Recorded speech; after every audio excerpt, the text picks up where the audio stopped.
In this video, I'm going to go over how to plot an RDS recruitment tree. So the first thing I'm going to do is load some data, one of these sample data sets, the faux data set, and then that will appear in my data viewer. The purpose of an RDS recruitment tree is to visualize the sampling process. So a quick primer on RDS, respondent-driven sampling. It's generally used to sample from hard-to-reach populations, so there's no central database that you can just draw a simple random sample from. And examples might be sex workers or injection drug users. So the way RDS can reach a hard-to-reach population is it starts with a few members of the target population that are accessible, and they're called the seeds of the sample, and then those members recruit additional individuals to the sample who in turn recruit even more individuals. And so a sample tree grows, which is what we'll show a visual of, and on each level of the tree is a wave of sampling. So we have the waves all depicted in the tree. So going back to this data set, I just loaded the faux data set. We have members of the sample with their ID numbers, and this first member has a recruiter ID of 0, indicating that they are a seed, and they are also the only individual in the sample from wave 0. So in the recruitment tree that we will plot, we'll see that the whole tree extends from this single node, and that won't generally be the case. Generally, the recruitment tree will actually be several smaller trees that make up the sample. We also see this variable of interest in our case is going to be X, sort of a dummy red or blue, but it generally would be something like whether an individual suffers from a disease or whether they are a drug user.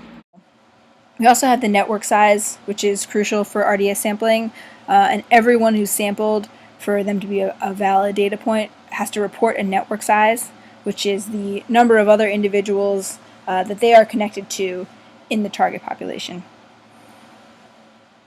So now let's see the recruitment tree. So to plot this, I'll go to Plots, Plot Recruitment Tree, and I have options for node color, node size, and node label.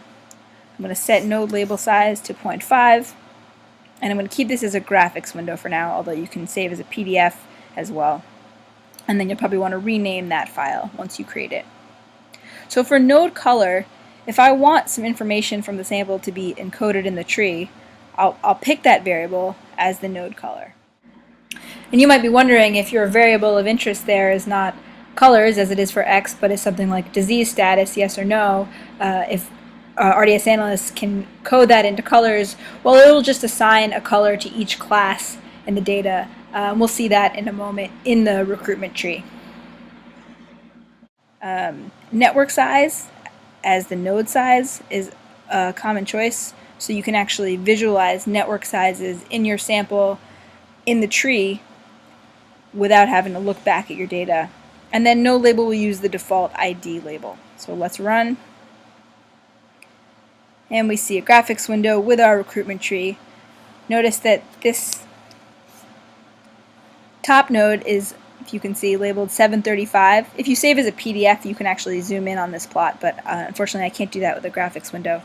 But so this label at 735, this was our one seed, and the whole sample grows from this individual. Now we can also see the nodes are coded red and blue, except in this case, actually, blue is given the red color and red is given the blue color. When RDS analyst uses that variable, like I said, it just associates a color with a label and doesn't necessarily do so in a way that reflects what the label says. And then we have network size anywhere from 4 to 43, which is just shown in the size of these bubbles. So let's go back and let's switch the blue and red labels so that they make a little more sense.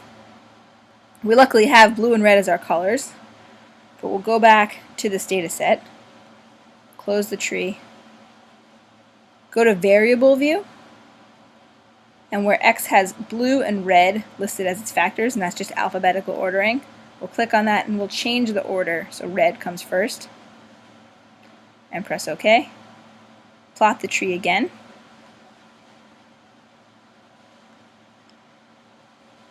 And now we have red associated with red and blue associated with blue.